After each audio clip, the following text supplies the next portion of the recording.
I'm crazy about clouds. I'm crazy about clouds.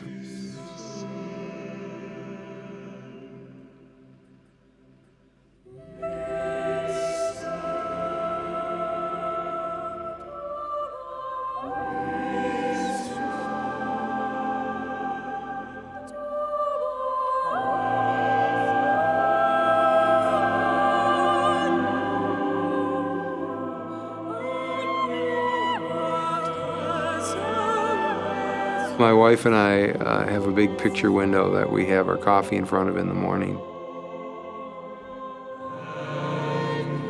And so we like to just watch the birds and drink our coffee. And it's really about hummingbird wars, because hummingbirds are super territorial. And it's just really fun to watch them fight each other.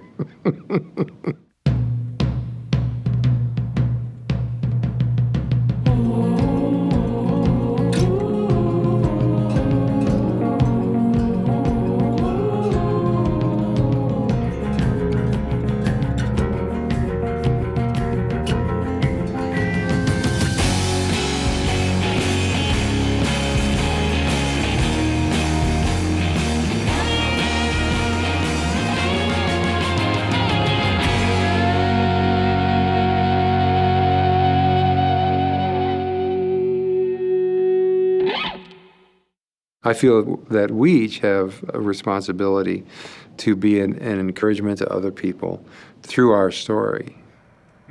Art, it utterly changed my life. The first time I came into this museum was right after my second back surgery, and I didn't know if I had any career or any life. I'm 58, my dad lost his job when he was 58. This doesn't look good. The odds are stacked against me. And I did not know what was next, but I came in here and I saw these paintings, and we walked out of this museum with my wife, and I told my wife more. I said, before I die, I want to get one painting in this museum. And here we are today, and I've got a show coming up in 18 months here where I'll have one of these galleries filled with my paintings, and it's like I can't believe it. I can't believe it. I was out on a walk, Oconomowoc, around the lake. James, the director of the museum, had just contacted me about doing a one-man show. So now all I'm thinking about is paintings I can do for this show.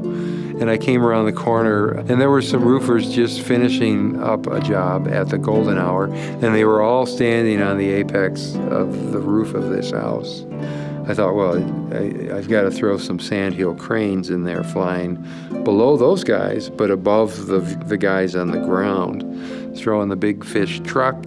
Anytime I get an idea like that, I kind of don't sleep, and I think, oh boy, I've got a long way to go, but I'm going to keep on working. Plus, I get to work at home, and the refrigerator's only 10 feet away, so it's like, this is easy. Season 1, I was pretty confident on kind of what I wanted people to come away with. This season 2, I think I'm not sure what to expect because we're doing things a little bit differently than we did in season 1.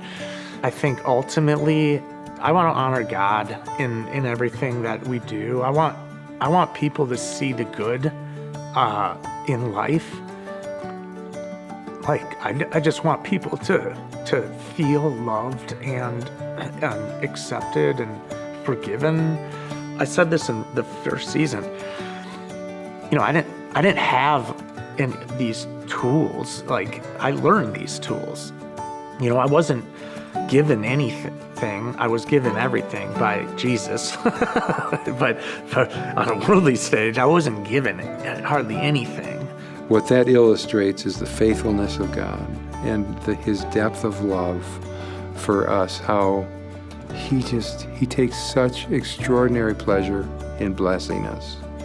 And I have found that to be my experience in art. There's been plenty of frustrating moments and difficult times and disappointments, but I know that God is leading.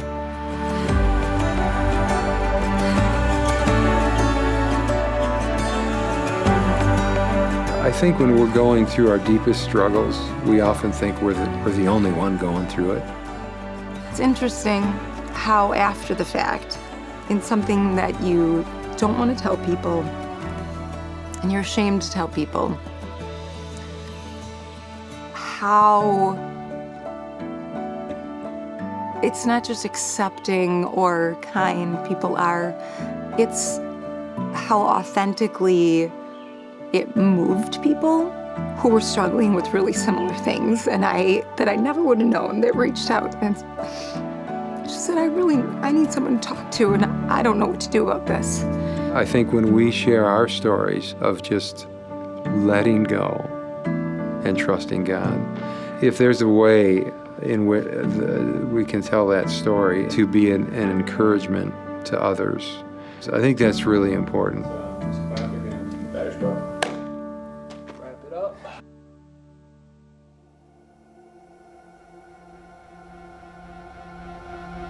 We use the term redeeming an industry all the time. It's not just producing great work, great kitchens or sidings or roofs. There's a lot of companies that do that, tons of them.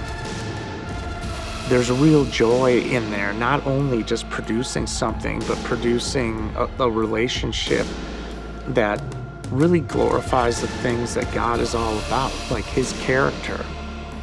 Because at the end of the day, that's what it's all about.